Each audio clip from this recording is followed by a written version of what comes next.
পর বিপর্যয়। প্রথমে আমরা দেখলাম আহমেদাবাদে বিমান বিপর্যয়, তারপর গতকাল সকালবেলা কেদারনাথ, সেখানে হেলিকপ্টার বিপর্যয়, সন্ধ্যেবেলা পুনেতে সেতু বিপর্যয়, মধ্যপ্রদেশ সেখানে নির্মীয়মান রেল ওভারব্রিজ সেখানে বিপর্যয়, অর্থাৎ একের পর এক বিপর্যয়, প্রাণহানি। আর এবার এই পরপর বিপর্যয়ে ক্ষুব্ধ মুখ্যমন্ত্রী মমতা বন্দ্যোপাধ্যায়। গতকালই আমরা দেখেছিলাম মুখ্যমন্ত্রী মমতা বন্দ্যোপাধ্যায় তিনি এক্স হ্যান্ডেলে পোস্ট করেছিলেন, তিনি সমবেদনা জানিয়েছিলেন। অভিষেক বন্দ্যোপাধ্যায় তিনিও পোস্ট করেছিলেন। আর আজ পরপর বিপর্যয়ে তোপ মুখ্যমন্ত্রীর, বিধানসভায় বিজেপিকে তোপ মুখ্যমন্ত্রীর। প্রতিদিন মৃত্যু মিছিলে লজ্জা করে না প্রশ্ন করছেন মমতা বন্দ্যোপাধ্যায়। প্রতিনিধি সোমরাজ এই মুহূর্তে আমাদের সঙ্গে রয়েছেন, সরাসরি সোমরাজের কাছে যাব। সোমরাজ, মুখ্যমন্ত্রী মমতা বন্দ্যোপাধ্যায় আজ বিধানসভায় ঠিক কোন কোন প্রশ্ন রাখলেন বিজেপির কাছে?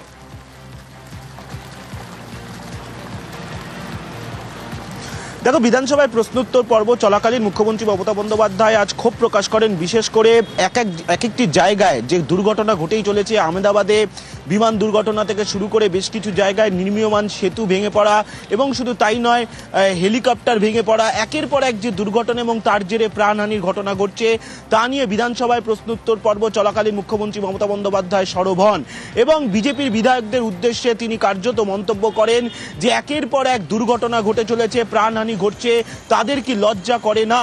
মুখ্যমন্ত্রী মমতা বন্দ্যোপাধ্যায় এই প্রশ্ন তুলেই আজ বিধানসভার প্রশ্নোত্তর পর্ব চলাকালীন সরব হন এবং তিনি স্পষ্টতই বলেন যে একের পর এক দুর্ঘটনা ঘটে চলেছে, কিন্তু এটা কি লজ্জা করে না তাদের?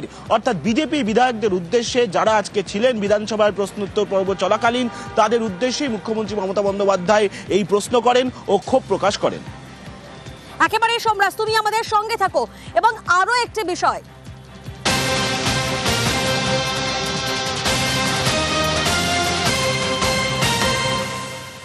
আপনাদের নিশ্চয়ই মনে আছে গতকাল থেকে আমরা যে খবর আপনাদেরকে দেখাচ্ছি, একদিকে মুর্শিদাবাদ যেখানে বাংলার 3 শ্রমিক তারা বাংলায় কথা বলে, তো তাদের ওই পারে অর্থাৎ পদ্মা পারে পাঠানো হয়।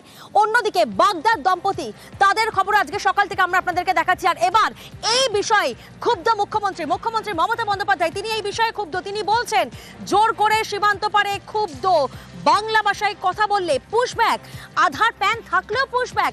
ঠিক এই বিষয়ে মুখ্যমন্ত্রী মমতা বন্দ্যোপাধ্যায় কি বলছেন? প্রতিনিধি সোমরাজ আমাদের সঙ্গে রয়েছেন। সোমরাজ, ঠিক এই বিষয়ে মুখ্যমন্ত্রী মমতা বন্দ্যোপাধ্যায় ঠিক কি মন্তব্য করলেন?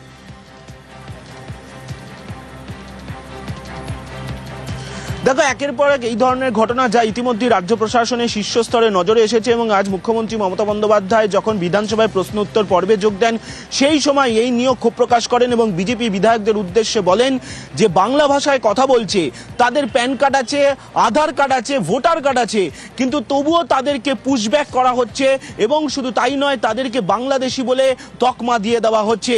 এই নিয়ে চরম ক্ষোভ প্রকাশ করেন মুখ্যমন্ত্রী মমতা বন্দ্যোপাধ্যায় এবং বিজেপির বিধায়কদের উদ্দেশ্যে তিনি স্পষ্ট বলেন যে এইভাবে পুশব্যাক করা হচ্ছে বাংলা ভাষায় কথা বললে, এবং ডবল ইঞ্জিন সরকার যেখানে আছে সেখানেও করা হচ্ছে বলে মুখ্যমন্ত্রী মমতা বন্দ্যোপাধ্যায় আজ বিধানসভায় প্রশ্ন উত্তর চলাকালীন এই মন্তব্য করেন এবং বিজেপি বিধায়কদের উদ্দেশ্যে এই বার্তা রাখেন যে বাংলা ভাষায় কথা বললে কেন বাংলাদেশি বলে তকমা দিয়ে দেওয়া হচ্ছে।